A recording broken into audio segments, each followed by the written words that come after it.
Students, BA part 3 sociology paper first foundation of sociological thought के अंतर्गत आज topic है non social factors related to suicide, अर्थात आत्महत्या से संबंधित असामाजिक कारक कौन से हैं। इस टॉपिक पे स्टडी करेंगे। पहला पॉइंट है, तो इसमें कई 4-5 इम्पोर्टेंट पॉइंट्स हैं। उसके पहले, जैसे दुर्खिम ने आत्महत्या से संबंधित कुछ असामाजिक फैक्टर्स पर भी प्रकाश डाला है, जिसमें उन्होंने मनोजैविकीय और प्राकृतिक दो कारकों पर आधारित सिद्धांतों की विवेचना की है और बताया है कि शारीरिक और मानसिक स्थितियां भी व्यक्ति को आत्महत्या करने के लिए प्रेरित करती हैं। दुर्खिम ने असामाजिक कारकों को दो प्रकार से बताया। पहला मनोजैविकीय कारक और दूसरा प्राकृतिक कारक। मनोजैविकीय कारकों के दो प्रकार हैं, मनोविकृति दशाएं और दूसरा सामान्य मनोजैविकीय क्रियाएं। तो पहले हम लोग पहला जो इसका पॉइंट है वो है मनोविकृत अवस्थाएं और आत्महत्या, अर्थात मनोविकृत अवस्थाएं और आत्महत्या, psychopathic states and suicide. Durkheim के विचार से मनोविकृत अवस्थाएं आत्महत्या के असामाजिक कारक हैं, क्योंकि सुसाइड को प्राय मनोवैज्ञानिक एवं जैविकीय कारकों के आधार पर ही देखा जाता है। किंतु कुछ सोशल साइंटिस्ट के विचार में प्राकृतिक पर्यावरण की भी आत्महत्या के लिए उत्तरदायी है। दुर्खिम का विचार है कि संभव है कुछ व्यक्तियों की शारीरिक और मानसिक स्थिति प्रत्यक्ष रूप से उन्हें आत्महत्या करने के लिए प्रेरित करती हो, अथवा यह भी हो सकता है कि जलवायु, तापमान आदि पर्यावरण संबंधी तत्व भी अप्रत्यक्ष रूप से व्यक्ति को आत्महत्या करने के लिए प्रेरित करते हैं। किंतु दुर्खिम के विचार में मनोवैज्ञानिक व प्राकृतिक स्थितियों में आत्महत्या की वास्तविक प्रेरक शक्ति नहीं होती। वह प्रेरक शक्ति तो सामाजिक दशाओं में ही होती है। दुर्खिम ने मनोजैविकीय कारकों में मानसिक विकृतियों और सामान्य जैविकीय कारकों का आत्महत्या के साथ संबंधों को स्थापित करने वाले सिद्धांतों का विश्लेषण किया है। उसमें पहला आता है इंसेनिटी एंड सुसाइड, उन्माद और आत्महत्या। दुर्खिम के विचार में उन्माद या पागलपन एक बीमारी है।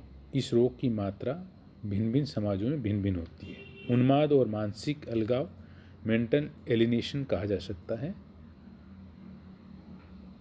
दुर्खिम ने आत्महत्या को उन्माद का परिणाम मानने वाले विद्वानों के सिद्धांतों का परीक्षण किया। इनमें दो सिद्धांत प्रमुख है। पहला, एक्विरोल ने कहा है कि आत्महत्या मानसिक अलगाव की सभी विशेषताओं को प्रकट करती है। एक व्यक्ति उन्माद की अवस्था में ही आत्महत्या का प्रयास करता है और आत्महत्या करने वाले मानसिक अलगाव के रोगी होते हैं। जबकि दूसरा, वार्डिन ने आत्महत्या को ही विशेष प्रकार का उन्माद कहा। वार्डिन के अनुसार प्रत्येक आत्महत्या एक उन्माद है और प्रत्येक आत्महत्या करने वाला उन्मादी अथवा पागल है। दुर्खिम ने दोनों का परीक्षण किया, जिसमें उन्होंने बताया कि आत्महत्या एक उन्माद, सुसाइड एज इंसेनिटी। दुर्खिम ने वार्डिन के कथन आत्महत्या एक उन्माद का परीक्षण करके बताया कि यदि आत्महत्या उन्माद का ही एक स्वरूप है तो ये एक ऐसा विशेष उन्माद है जो केवल एक क्रिया से ही संबंधित है, क्योंकि शेष समस्त क्रियाओं में आत्महत्या करने वाला व्यक्ति सामान्य दिखाई देता है। अन्य समस्त क्रियाओं में सामान्य व्यवहार रखने वाला व्यक्ति यदि किसी एक विशेष क्रिया में असामान्य प्रदर्शित करता है तो इस प्रकार के रोग को एक विषयी उन्माद कहा जाता है। अर्थात दुर्खिम के विचार में एक विषयोन्मादी वह रोगी है जिसका मस्तिष्क एक को छोड़कर शेष समस्त पक्षों में पूर्णतया स्वस्थ है।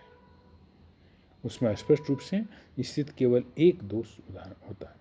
उदाहरण के लिए, सब प्रकार से स्वस्थ दिखाई देने वाला व्यक्ति अपने सभी सामान्य व्यवहारों को करता हुआ यदि चोरी करने में विशेष आनंद की प्राप्ति करता है और बिना किसी विशेष कारण के चोरी करने में विशेष रूप से प्रवृत्त हो जाता है, तो उस व्यक्ति को एक विषयोन्मादी मोनोमेनिक कहा जाएगा। वार्डिन आदि के विचार में आत्महत्या भी एक विशिष्ट उन्माद है जिसमें व्यक्ति के मन में स्वयं को समाप्त करने की इच्छा जागृत हो जाती है। इस प्रकार एक विषयोन्माद एक ऐसा प्रबल संवेग है जो इनका तेज व प्रबल होता है कि किसी विशेष क्षण में मस्तिष्क इस संवेग के अधीन होकर क्रिया कर देता है।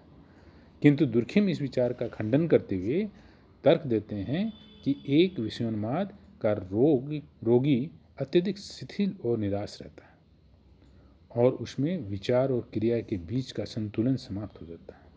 उस व्यक्ति की संपूर्ण बौद्धिकता ही उससे प्रभावित हो जाती है और एक से अधिक संवेग उससे प्रभावित करते हैं। केवल एक संवेग ही नहीं, इस प्रकार एक पक्ष में भी पागलपन या उन्माद तभी दिखाई देता है जब संपूर्ण मानसिक जीवन उन्माद से प्रभावित हो।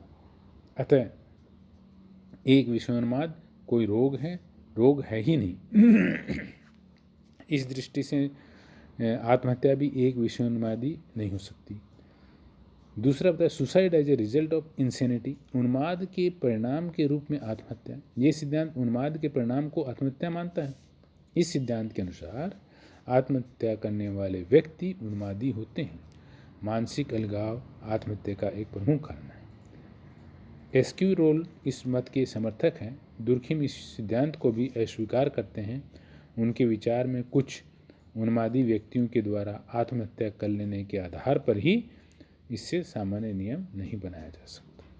इसके लिए विशेष अध्ययन व परीक्षण करने आवश्यक हैं। अतः इस मत विचार में भी खंडन करते हुए दुर्खिम ने पागलपन अथवा उन्माद से संबंधित आत्महत्याओं को 4 प्रकार का बताया है।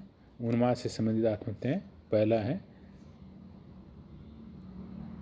सुसाइड रिलेटेड विथ इंसेनिटी में 4 प्रकार का बताया, जिसमें पहला है उन्मत्त आत्महत्या अर्थात हेलुसिनेशन सुसाइड। इस प्रकार की आत्महत्या मति भ्रम अथवा विभ्रांति के कारण होती है।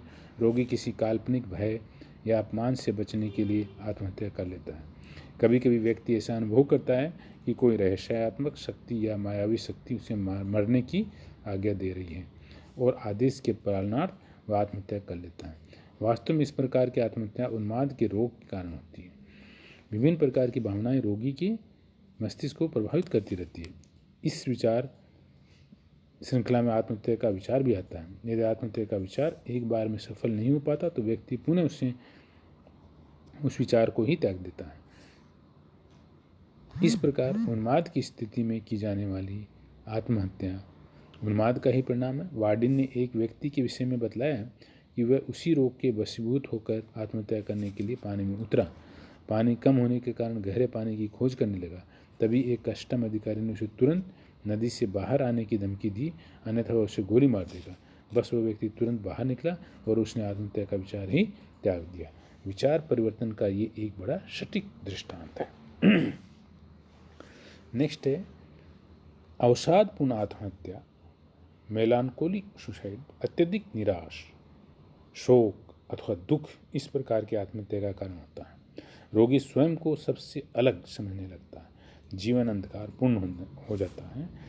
किसी प्रकार की खुशी उसे प्रभावित नहीं करती। मन में बड़ा कष्ट अनुभव होता है। इस प्रकार के लक्षण वाले व्यक्ति बड़ी चतुराई से शांति व विचारपूर्वक आत्महत्या कर लेते हैं। आत्महत्या करने में शीघ्रता नहीं करते। इनका रोग अस्थायी होता है। दुर्खिम ने फेल्डेट द्वारा प्रस्तुत एक लड़की का उदाहरण दिया है जो 14 वर्ष तक अपने गांव में रहने के बाद पढ़ने गई। वह वहां पर बड़ी उदास व खिन्न रहने लगी और मरने की इच्छा से नदी में डूबने को चल दी। किंतु आत्महत्या एक अपराध है, ये पता लगने के बाद वह रुक गई और पुनः 1 वर्ष बाद उसने आत्महत्या करने के कई प्रयास किए। नेक्स्ट है सम्मोहित अथवा बाध्यता मनोग्रस्ती आत्महत्या, ऑब्सेसिव सुसाइड।